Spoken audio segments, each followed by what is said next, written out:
boys and girls, and welcome to World Book Day from Watchhouse Cross Library in Moyross in Limerick. I'm Pam and I'm going to read you a story today called Little Red Riding Hood. Now, this book has been written by Lucy Rowland and illustrated by Ben Mantle. It's published by Macmillan Children's Books. So let's get started on the story. Little Red Riding Hood loved reading books, always curled up inside crannies and nooks. She read in the bathroom, she read on the porch, she read late at night by the light of a torch. Flicking through pages, her little head bowed, dreaming up stories and laughing out loud. But one day her mother said, "What a to-do! Red, this old library book's long overdue. You must take it back to the library today, but listen, I've something important to say. Don't ever stray from the path in the wood." "Yes, Mum," said Red as she pulled up her hood. As Red skipped along, it was lovely and sunny, but suddenly Red felt a little bit funny. A wolf jumped in front of her. Gruffly he said, "Where are you taking that book, Little Red?" "The library," she answered, "to hand it back in." "Oh," said the wolf, and he started to grin. The wolf licked his lips and had a good hunch that Little Red Riding Hood might do for lunch. He thought, she looks tasty, a flavoursome treat, and maybe I'll read her book after I eat. The wolf had a plan, so he said with a smile, "Why don't you stay here and read for a while?" Red was quite tempted. Her book was so good, so she strayed from the path and she sat in the wood. 10 minutes, she said, as she started to read, and off ran the wolf at a lightning fast speed. Now, books have all sorts of strange magical powers, and that afternoon Red was reading for hours. Meanwhile, at the library, what a barbarian! Wolf had tied up Mrs. Jones, the librarian. He put on her glasses, her colourful smock, and said to himself, "Red is in for a shock." A few moments later, Red opened the door. "Come in," said the wolf with a wave of his paw.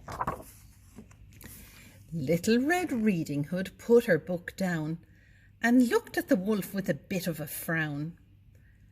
"Are you quite well, Mrs. Jones?" she inquired. "You look a bit different today. Are you tired?" Red gasped, "What big eyes!" And then Wolf, with a sneer, said, "Yes, all the better for reading, my dear." Red said, "Your hair, your ears are hairy as well." "And what," asked young Red, "is that terrible smell?" The wolf ripped his smock off and sprang from his seat. "Enough," cried the wolf, "now I'm ready to eat." "You can't eat her up," the librarian blubbered, as with a loud heave she flew out of the cupboard. "That's just such an obvious ending," she sighed. "We've heard it before. You at least could have tried. The wolf eats the girl up. While that's nothing new." "What?" the wolf puzzled. "But that's what wolves do." "Wolves are the bad guys, it says in my book." Little Red Riding Hood gave him a look. She sat by the wolf and, despite her unease, said, "Stories can end any way that you please." "You don't like the ending?" Red Riding Hood said. "Then change it, arrange it again in your head. Just switch it and switch it up some other way." The wolf nodded slowly and whispered, "Okay." So they tried some new stories. A beanstalk grew up from a crack in the floor. "Come on," Snow White shouted, "it's time to explore." Peter Pan noticed the fairy dust settle, and now you can fly, he told Hansel and Gretel. So back in her castle deep under the sea, the mermaid invited the wolf round for tea. And here, look, Aladdin jumped back and gave a loud shout as his old fairy godmother tumbled right out. He thought for a moment, a book of my own, and this time the wolf won't end up all alone. He picked up a book about shoemaking elves, then started to chuckle and search through the shelves. I found it, he shouted, and danced a few jigs, then borrowed a book about 3 little pigs. Little Red Riding Hood walked through the wood, the moon shining down on her little red hood. She curled up that night with a book in her hands and dreamt of huge dragons and magical lands.